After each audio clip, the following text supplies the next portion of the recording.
அல்ஹம்துலில்லாஹி ரப்பில் ஆலமீன் வஸ்ஸலாத்து வஸ்ஸலாமு அலா சய்யிதில் முர்சலீன் வஆலிஹி வஸஹ்பிஹி அஜ்மாயின். அல்லாஹ்வுடைய நல்லடியார்களே, பெரியோர்களே, இன்று உங்களுக்கு முன்னால் அல்லாஹ்வுடைய திருப்பேர்களில் தெய்வீக சக்தி படைத்த சில அற்புத வாக்கியங்களை பற்றி நாம் சில விஷயங்களை சொல்ல ஆசைப்படுகிறோம். நபிகள் நாயகம் ஸல்லல்லாஹு அலைஹி வஸல்லம் அவர்களுடைய காலத்தில் மதீனா அன்சாரி தோழர்களில் சிறந்த சட்ட மேதையாக திகழ்ந்த அபூ தர்தா ரலியல்லாஹு தஆலா அன்ஹு அவரிடத்திலே ஒரு மனிதர் வந்து சொன்னார், அபூ தர்தா அவர்களே, உங்க வீடு தீப்பிடித்து எரிகிறது, உடனே வாருங்கள் என்று சொல்லப்பட்டது. உடனே சொன்னார்கள், அந்த செய்தி உண்மையாக இருக்காது, எங்க வீடு அப்படிலாம் எரியாது என்று சொன்னார். சாதாரணமாக யாராவது ஒரு வதந்தியை கிளப்புனா கூட பயந்து போய் நம்ம என்ன செய்வோம், போய் பார்ப்போம். ரெண்டாவது ஒரு மனிதர் வந்து சொன்னார், அபூ தர்தா அவர்களே, உங்க வீடு தீப்பிடிச்சு எரிகிறது என்று சொன்னார். அப்பொழுதும் சொன்னாங்க, எங்க வீடு அப்படிலாம் தீப்பிடிச்சு எரியாது, அல்லாஹ் அந்த காரியத்தை எல்லாம் செய்ய மாட்டான் அப்படின்னு சொன்னான். உடனே அந்த மனிதர் கேட்டாரு, நீங்க தீப்பிடிச்சு எரியவில்லை என்று சொன்னதை விட அல்லாஹ் அப்படிலாம் செய்ய மாட்டான்னு சொல்லி இவ்வளவு உறுதியா சொல்றீங்களே, எதை வச்சு சொல்றீங்க அப்படின்னு சொல்லி அவர் கேட்டார். அப்ப அவங்க சொன்னாங்க, அல்லாஹ் தஆலா அப்படி செய்ய மாட்டான் என்ற உறுதியாக சொன்னதுக்கு காரணம் நபிகள் நாயகம் ஸல்லல்லாஹு அலைஹி வஸல்லம் ஒரு துவா ஒன்று சொல்லி தந்தாங்க. அந்த துவாவை நான் ஓதி இருக்கிறேன். இதுக்கு இடையில அடுத்து வந்தவர் சொன்னாரு, உங்க பக்கத்து வீடெல்லாம் தீப்பிடிச்சு எரிஞ்சிருச்சு, அதனால உங்க வீடும் தீப்பிடிச்சு எரிஞ்சிடும் என்பதற்குத்தான் முன்ஜாக்கிரதைக்காக வந்து சொன்னோம். ஆனா நீங்க அல்லாஹ் அப்படி செய்ய மாட்டான்னு நீங்க சொல்லிட்டீங்களே, அது எங்களுக்கு ஆச்சரியமா இருந்தது என்று அந்த தகவல் சொன்னவர் சொன்னார். அதுக்குத்தான் இவங்க விளக்கம் கொடுத்தாங்க. நபிகள் நாயகம் ஸல்லல்லாஹு அலைஹி வஸல்லம் எங்களுக்கு ஒரு அற்புதமான துவா ஒன்று சொல்லி தந்தாங்க. அல்லாஹும்ம அந்த ரப்பி லா இலாஹ இல்லா அந்த அலைக்க தவக்கல்து அந்த ரப்புல் அர்ஷில் கரீம் மாஷா அல்லாஹ் கான வமா லம் யஷா லம் யகுன் லா ஹவுல வலா குவத்த இல்லா பில்லாஹ் ஆரம்பிக்கக்கூடிய ஒரு 7-8 வரிகள் வரக்கூடிய ஒரு துவா. இத காலையில ஓதுனவங்களுக்கு மாலை வரை 12 மணி நேரம், மாலை ஓதுறவங்களுக்கு மறுநாள் காலை வரைக்கும் அந்த வீட்டுக்கோ அந்த வீட்டில் இருக்கக்கூடிய உடைமைக்கோ உயிருக்கோ எந்த ஆபத்தும் ஏற்படாது என்று கண்மணி நாயகம் ஸல்லல்லாஹு அலைஹி வஸல்லம் சொன்ன அந்த சொல்லின் மீது எங்களுக்கு அசைக்க முடியாத நம்பிக்கை உண்டு என்று சொன்னான். ஆக சஹாபா பெருமக்கள் பெருமானாருடைய வார்த்தைகளை வாழ்க்கையாக வாழ்ந்து அனுபவித்தவர். நீங்க நல்லா கவனிக்கணும். இந்த துவால நீங்க பாத்தீங்கன்னா சில முக்கியமான சில வார்த்தைகள் இடம்பெற்றிருக்கிறது. மாஷா அல்லாஹ்வுக்கான, லா ஹவுல வலா குவத்த, இதெல்லாம் இன்னைக்கு கற்களில் மாணிக்க கற்கள் எப்படி, கோடிக்கணக்கான மதிப்புள்ள கற்கள் எப்படி இருக்கிறதோ அது மாதிரி உள்ள வார்த்தைகள். மாஷா அல்லாஹ்வுக்கானவை பத்தி நிறைய விஷயங்கள் சூரத்துல் காஃப்ல கூட அல்லாஹ் அந்த மாஷா அல்லாஹ் என்ற வார்த்தையை சொல்லி ஒரு நிகழ்ச்சியை அல்லாஹ் சொல்லியிருப்பான். பகதாதிலே அப்பாசியாக்களுடைய ஆட்சி நடந்து கொண்டிருந்த நேரத்திலே மிகப்பெரிய ஞானிகள் இருந்த காலம். அதுல மஅரூஃபுல் கர்ஹி ரஹ்மத்துல்லாஹி அலைஹி, இன்று ஆன்மீக நூல்களை நாம் புரட்டி பார்க்கும் போதெல்லாம் நம்ம கண்ணிலே படக்கூடிய மிகப்பெரிய ஞானியாக திகழ்ந்த மஅரூஃபுல் கர்ஹி ரஹ்மத்துல்லாஹி அலைஹி அவங்களுடைய காலத்துல ஒரு மனிதர் அவங்கள்ட்ட வந்தார். வந்து சொன்னாரு, பெரியவங்களே, நேற்று இரவு எனக்கு ஒரு குழந்தை பிறந்திருக்கு, நான் உங்களை பார்த்து உங்களுடைய பரக்கத்தையும் ஆசியையும் பெறுவதற்காக, செய்தியை சொல்வதற்காகவும் உங்களுடைய ஆசியை பெறுவதற்காக நான் வந்திருக்கிறேன்னு சொல்லி என்ன செய்தாரு சொன்னார். உடனே மஅரூஃபுல் கர்ஹி ரஹ்மத்துல்லாஹி அலைஹி என்ன செய்தாங்க, இங்க உட்காருங்க, மாஷா அல்லாஹ் கான சொல்லுங்க அப்படின்னு சொன்னார். அவங்க சொன்னாங்க, ஒரு 100 தடவை சொல்ல சொன்னாங்க. கொஞ்ச நேரம் கழிச்சு, நான் சொல்லிட்டேன் பெரியவங்களே, நான் சொல்லிட்டேன் அப்படின்னு சொன்னேன். 100 தடவை சொல்லு அப்படின்னு சொன்னாங்க. நான் 200 தடவை சொல்லிட்டேன் அப்படின்னாரு. ரெண்டாவது ஒரு 100 தடவை ஓதுன்னு சொன்னாங்க. இப்படி ஒரு 500 தடவை ஓத சொன்னாங்க. 500 தடவை ஓதி முடித்த பிறகு கொஞ்ச நேரம் கழித்து அரசருடைய மனைவி உம்மு ஜாஃபர் அவங்கள்ட்ட இருந்து, இளவரசிட்ட இருந்து ஒரு அன்பளிப்பு வந்தது. ஒரு அரசு அதிகாரி வந்து, சித்தி உம்மு ஜாஃபர் அவர்கள், இளவரசி அவர்கள் உங்களுக்கு இந்த கடிதத்தையும் இந்த பணமுடிப்பையும் தர சொன்னார்கள், இதை மிஸ்கின்களிடத்திலே நீங்கள் கொடுக்க வேண்டுமாம் என்று ஒரு செய்தியை சொன்னார். உடனே மகான் அவர்கள் சொன்னாங்க, அந்த எவ்வளவு இருக்குன்னு கேட்டாங்க. 500 வெள்ளி. இந்த மனிதர் 500 திக்ர் ஓயிருக்கிறாரு, இந்த 500 திருகத்தை இவர்கிட்ட கொடுன்னு சொன்னாங்க. அப்ப வந்தவருக்கு ஆச்சரியப்பட்ட, இவ்வளவு பெரிய காசு, 500 திருகம் என்பது ஒரு 5 லட்சம் ரூபா, இன்னைக்குள்ள மதிப்புல 5 லட்சம் ரூபா. ஒரு திருகங்கிறது 4000 ரூபாய் மதிப்புள்ளது. 5 லட்சம் ரூபாயும் இவருக்கே நான் கொடுக்கவா அப்படின்னு சொன்ன உடனே அவங்க என்ன சொன்னாங்க, 500 திருகத்துக்குண்டான வேலையை அவர் 500 தடவை அவரு மாஷா அல்லாவுக்கான சொல்லியிருக்கிறாருப்பா அப்படின்னு சொன்னாங்க. அவர் கையில கொடுத்துட்டு சொன்னாங்க, லவ் ஜித்த லசித்னாக்க, நீங்க ஓதுனது 500 தான், ஆனா அதுக்கு மேல நீங்க ஓதி இருந்தால் நாம இன்னும் உங்களுக்கு அதிகம் அதிகம் தந்திருப்போம் என்று சொன்னாங்க. ஆக திக்ருனுடைய வலிமை என்பது அடுத்த நொடியிலேயே அனுபவிக்கக்கூடிய ஒரு பவரானது என்பதை மகான்கள் நமக்கு அறிவுறுத்தி தந்திருக்கிறார்.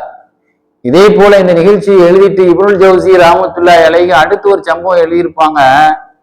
ஒரு கண்ணு தெரியாதவர் ஒருவரை சப்போர்ட்டுக்கு அழைத்து கொண்டு மாரூஃபுல் கர்ஹி ரஹ்மத்துல்லாஹி அலைஹி அவங்கள்ட்ட வந்தார். வந்து தன்னுடைய கஷ்டத்தை முறையிட்டார்.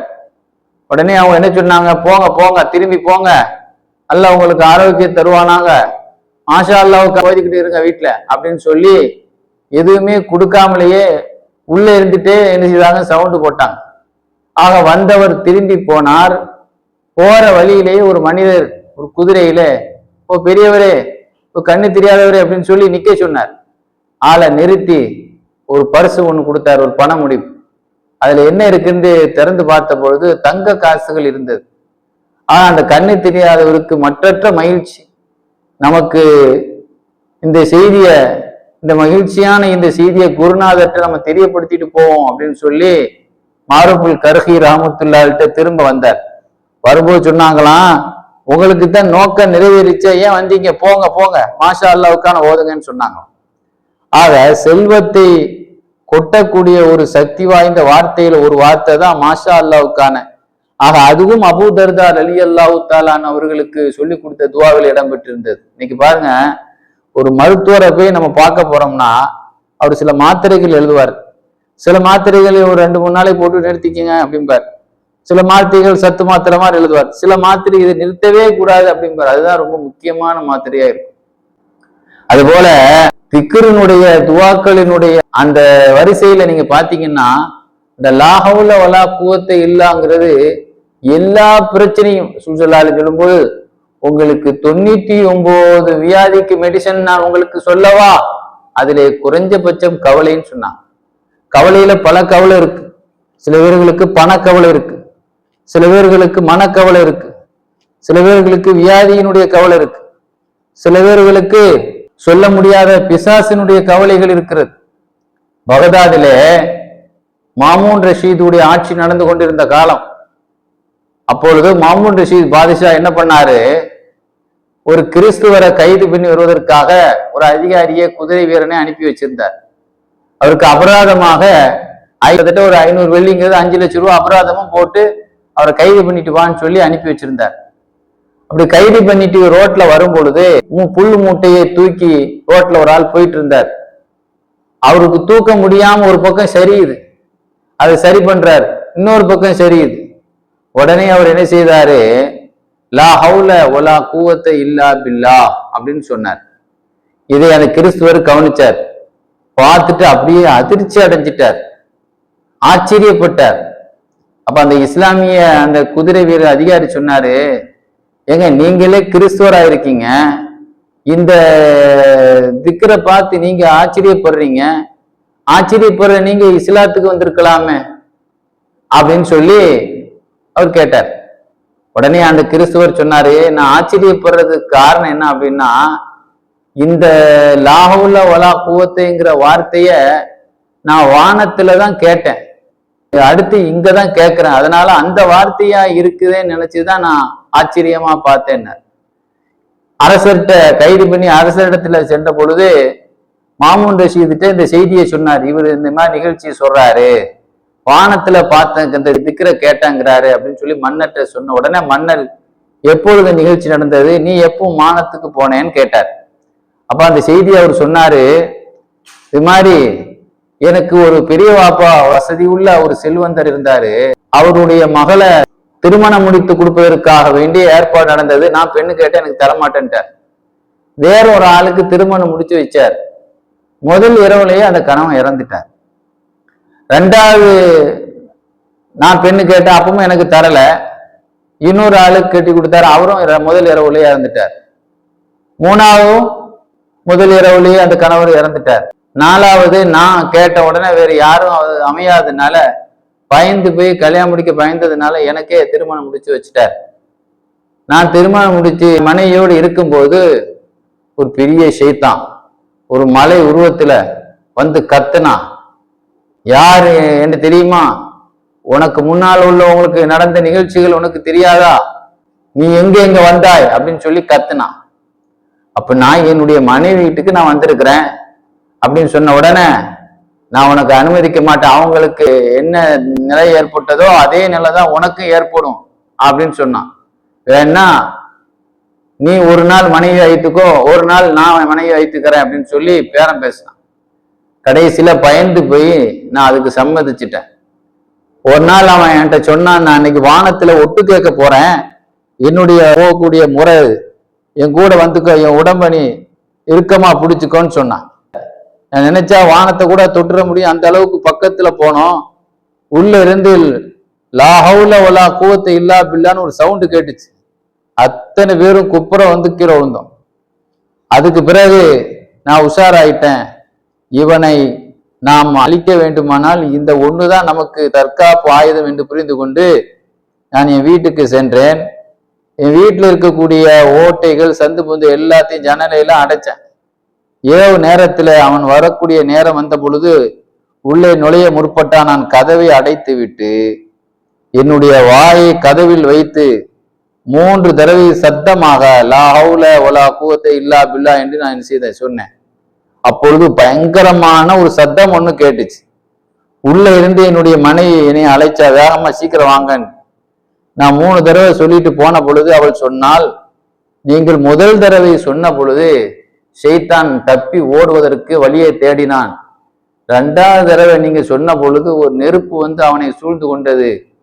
3வது தடவை சொன்ன பொழுது அவனை சாம்பலாக்கியது என்று இந்த செய்தியை அந்த கிறிஸ்துவர் மன்னர் மாமூன் ரஷீதிட்ட சொன்ன உடனே அவருடைய கைதி வாரண்டையும் ரத்து செய்துவிட்டு அவரிடத்துல அபராதமா வசூலித்த அந்த 500 வெள்ளியையும் திரும்ப கொடுத்து விட்டார் என்ற செய்தியை அல்லாமா கல்வி ராமத்துல்லா அலைஹி தன்னுடைய நவாதிர் என்ற கிதாபிலே இந்த லாஹவுல வலா குவத்தனுடைய சக்தியை நமக்கு பதிவு செய்து காட்டுவார்.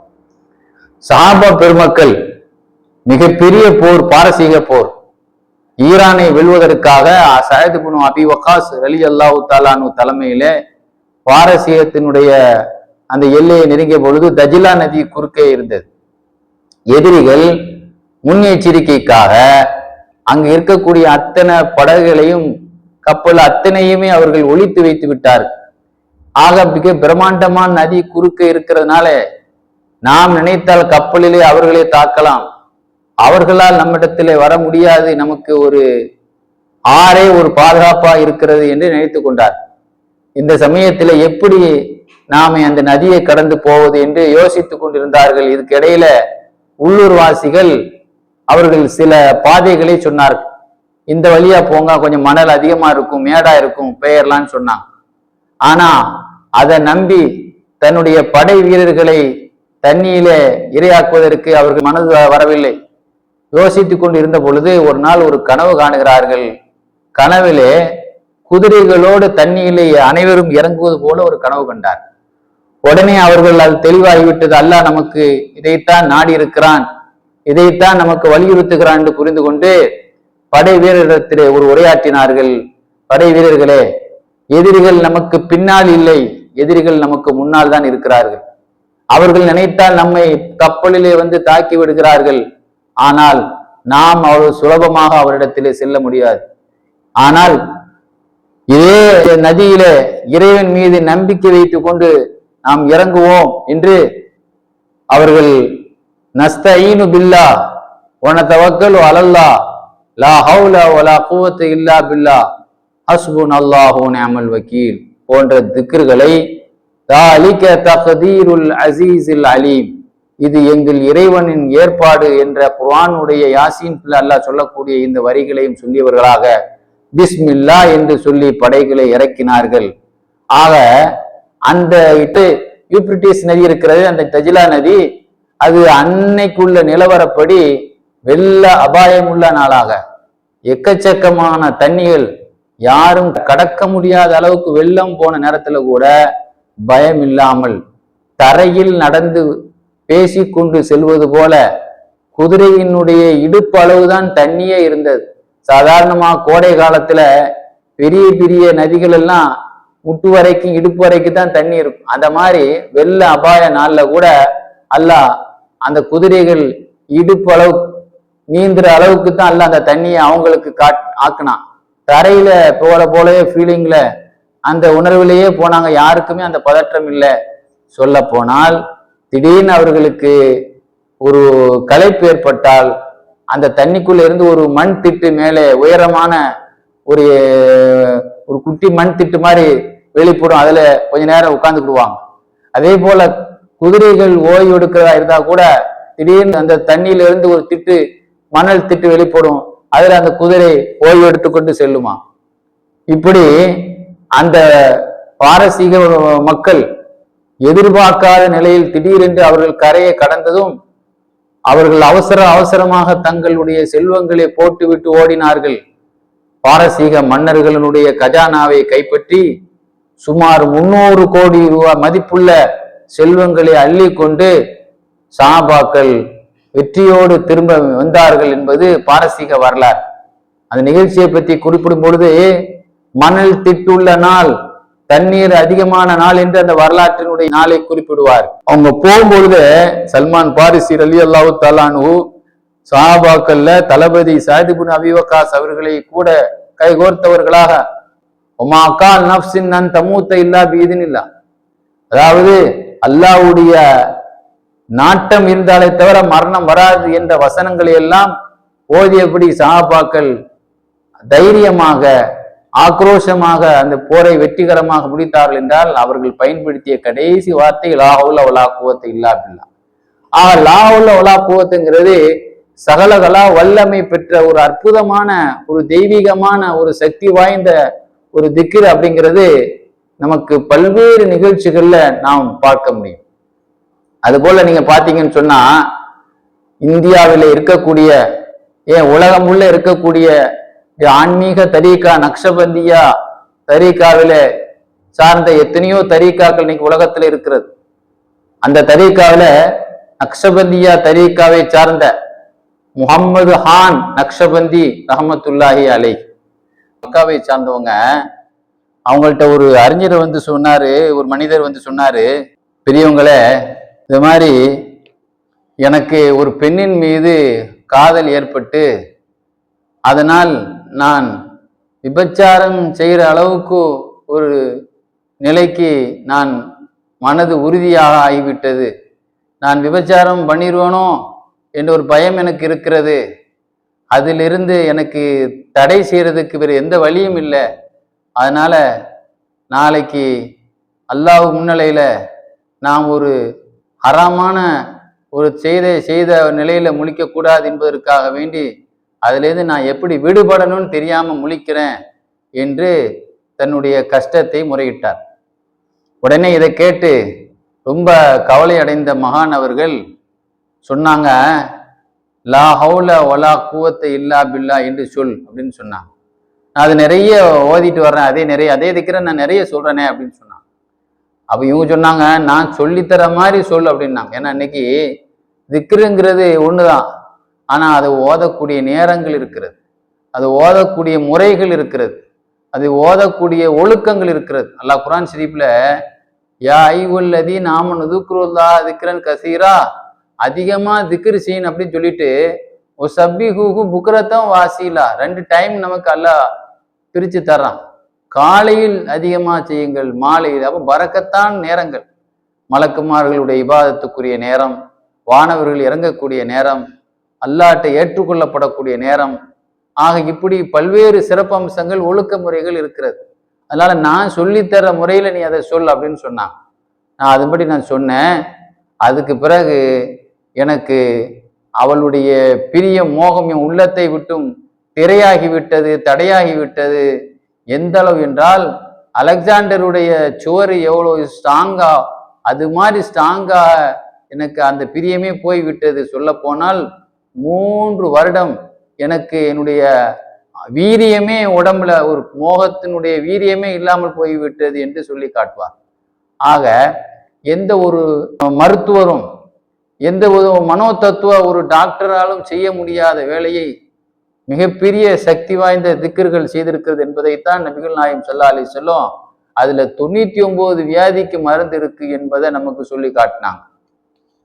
அது போல யமன் நாட்டிலே மிகப்பெரிய சட்ட மேதையாக அறிஞராக திகழ்ந்த அகமது மூசா அஜீல் ரஹமத்துல்லாஹி அலைஹி மிகப்பெரிய அற்புத ஞானியாக திகழ்ந்த இவர்கிட்ட ஒரு மனிதர் வந்தார். கையில ஒரு பொக்களை மாதிரி ஒன்று இருந்தது. அது சொன்னார், நான் எத்தனையோ நல்லடியார்கள்ட்ட போய் துவாவை நாடி போய் காட்ட போனேன், யாரும் ஓதி எனக்கு ஒன்றும் நடக்கலை, நீங்களாவது எனக்கு இதை சரி பண்ணி தாங்க, இல்லைன்னா எனக்கு உலகத்துல உள்ள நல்லடியார்கள் மீது எனக்கு நல்ல அபிப்பிராயமே இருக்காதுன்னு சொன்னார். இதை கேட்டுட்டு அவங்க லா ஹவுல வலா குவத்த இல்லா பில்லா அப்படின்னு சொல்லி அந்த கையை வாங்கி பிடிச்சி தடவி அதுல ஒரு கர்ச்சீஃப் மாதிரி ஒரு துணியை வச்சு கெட்டி விட்டு, உன் வீட்டுக்கு போற வரைக்கும் இதை என்ன செய்யக்கூடாது, நீ திறக்கக்கூடாது அப்படின்னு சொன்னாங்க. அவர் போற வழியில ஒரு கிராமத்தை கடந்து போனார் சில கூட்டாளிகளோடு. அங்கு சில கடைகள்ல சில சாமான்களை வாங்கிட்டு பால் போல ரொட்டி போன்ற உணவுகளையும் கடையில வாங்கி யமன் நாட்டை சார்ந்தவங்க சாப்பிடுவது போல அதை பிச்சு போட்டு பால் ஊற்றி அவங்களுக்கு பிரியமான உணவு அதை சாப்பிட்டாரு. வலது கையில தான் அந்த பொக்கலம் இருந்தது. அவர் அந்த கெட்டப்பட்ட துணியை பிரிச்சு கீழே போட்டு மறதியில அவர் சாப்பிட்டார். அவருக்கு அப்படி ஒரு வியாதி இருந்த மாதிரியே அந்த கையில அந்த தடயமே இல்லாத அளவுக்கு, எந்த கையில இருந்ததுன்னு வித்தியாசம் தெரியாத அளவுக்கு அவருக்கு ஆகிவிட்டது என்று இந்த செய்தியை யூசுப் நபுகானி ரஹ்மத்துல்லாஹி அலைஹி தன்னுடைய கிதாப்ல பதிவு செய்வார். ஆக அருமையானவர்களே, நாம் குர்ஆன் ஷரீஃபினுடைய அந்த திக்ர்களையும் அல்லாஹ் ரசூல் சொல்லி தந்த திக்ர்களையும் நாம் கவனம் செலுத்தி அல்லாஹ் சுப்ஹானஹு வ தஆலா நமக்கு 99 வியாதிகளுக்கு மருந்து இருக்கக்கூடிய, குறைஞ்சபட்சம் கவலைக்கு மருந்து இருக்கக்கூடிய என்று சொன்ன நாயகம் சொன்னார்களே, 70 முறை யார் ஓதுவாரானால் இந்த லா ஹவுல ஓதனவங்களுக்கு வறுமையே வாடையே இருக்காது என்று ரசூலுல்லாஹ் சொன்னாங்க. அதுபோல வறுமையின் வாடையே இல்லாமல் வாழ்வதற்கு அல்லாஹ் தஆலா நமக்கு நசீபாக்குவானாக. கவலையினுடைய வாடையே இல்லாமல் 99 வியாதிகளுக்கு மருந்துன்னு சொன்னாங்க. இன்னைக்கு நாம் சாப்பிடக்கூடிய மருந்து 1% தான் மருந்து. 99 வியாதியை ஒரு புது வியாதியை உண்டாக்கி விட்டுருது, அந்த சைடு எஃபெக்ட் ஆகி. ஆக திக்ர் என்பது எப்பொழுதுமே அது லேட்டாக வேலை செய்தாலும் தரமாக வேலை செய்யும் என்பதில் எந்த விதமான சந்தேகம் இல்லை. அல்லாஹ் தஆலா நம்முடைய சுத்தமான நாவினால் தூய்மையான உணவினால் அதை ஓதி உயர்ந்த பலனை பெறக்கூடிய நன்மக்களாக அல்லாஹ் ஆக்கியருள் புரிவானாக. வாஹிர் தாவானா அல்ஹம்துலில்லாஹி ரப்பில் ஆலமீன்.